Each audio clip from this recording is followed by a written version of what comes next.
అత్తయ్య గారు, రేపు గ్రహణం అంటున్నారు, దాని గురించి చెప్తారా? ఓకే అమ్మ.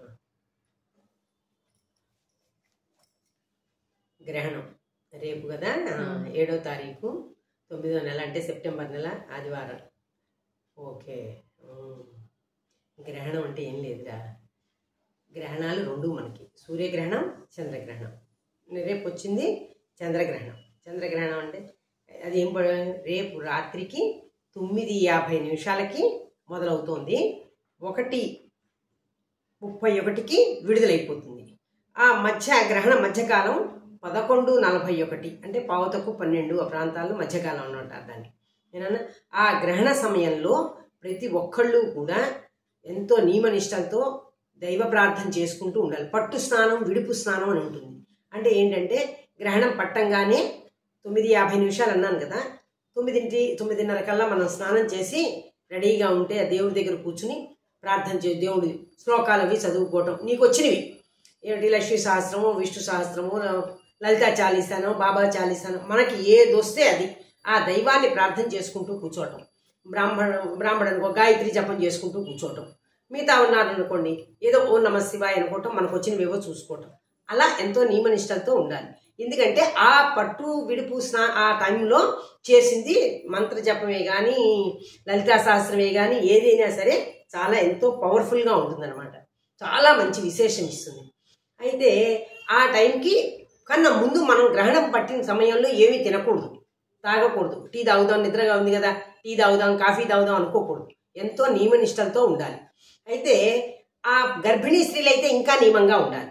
ఎందుకు, ఆ 7:30-8 లోపు గర్భిణీ స్త్రీలు కానీ మనం కానీ ఎవరైనా సరే ఆహారం తినేసేసి ఆ మిగిలిన ఏదైనా ఇంత అంత మిగలకనే ఉండవు కదా మన పిల్లల ఇళ్లలో, ఏదైనా ఆహార పదార్థాలు మిగిలితే వాటి మీద ఆ దర్భ అనేది ఒకటి ఉంటుంది, ఇది వెయ్యాలి. ఎందుకు వెయ్యాలి అంటే రేడియేషన్ అనే ఒక ఇది ఉంటుంది, అది మన పదార్థాల మీద పడకుండా ఇది అనేది ఒక దర్భ అనేది వాటి మీద వేస్తే అది పవిత్రం అయిపోతుంది. ఇది వేయకుండా ఏదన్నా మిగిలిన పదార్థాలు ఉన్నాయనుకోండి, పొద్దున్నే మిగిలినా సరే మనం తినకూడదు, అవతల పారేయటమే.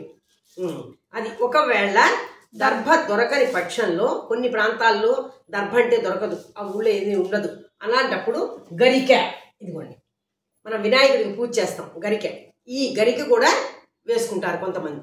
ఇది ఒక్కొక్క రెబ్బ, ఎంతో అంటే ఇంత వేయక్కర్లా. ఇప్పుడు ఉప్పు ఉంది, ఆ ఉప్పు మీద ఒకటి, ఆవకాయ ఉంది, ఆవకాయ మీద ఒకటి, అట్లా ప్రతి పదార్థం మీద కూడా, దేవుడు మందిరం మీద కూడా వెయ్యాలి. ఎందుకంటే దేవుడికి కూడా మన ఇదే కదండి, విశేషమే కదా మన దేవుడు.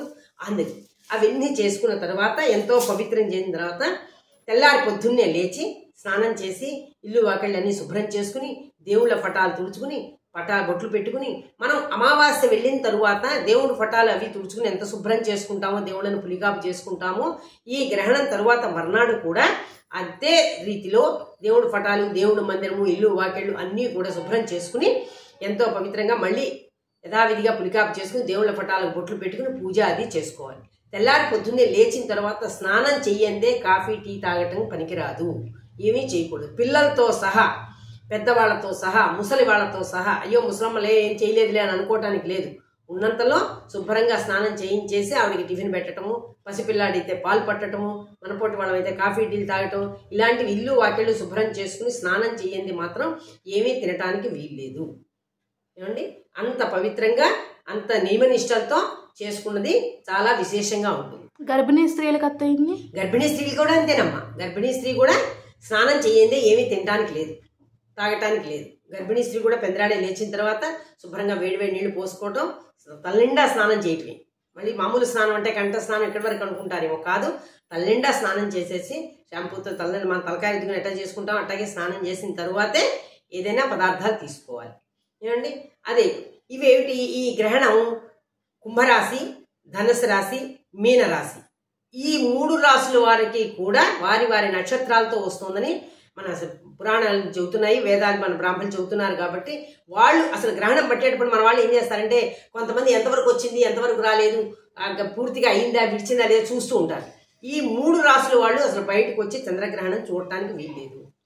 అందుకనే వాళ్ళు పొద్దున్నే లేచిన తరువాత స్నానం చేసి శుభ్రంగా శివాలయానికి వెళ్ళి ఆ శివుడికి చందమామ ఆకారంలో ఉన్నది వెండిది ఏదన్నా ఉంటే అది బ్రాహ్మడికి ఇచ్చి మనకు తోచిన దక్షిణ ఇచ్చి, బాబు మేము గ్రహణం మా నక్షత్రాల మీద మా రాసుల మీద వచ్చిందన్నారు, మాకు ఏదైనా విముక్తి చేయండి అని శివాలయానికి వెళ్ళి స్వామివారికి అభిషేకం చేయించుకుని బ్రాహ్మడికి ఆ దానం ఇచ్చి ఇంటికి వచ్చి శుభ్రంగా మన భగవంతుడిని తలుచుకుని స్నానం చేసి భోజనం చేసుకుని కాఫీ టీ తాగటం కానీ చేయాలి.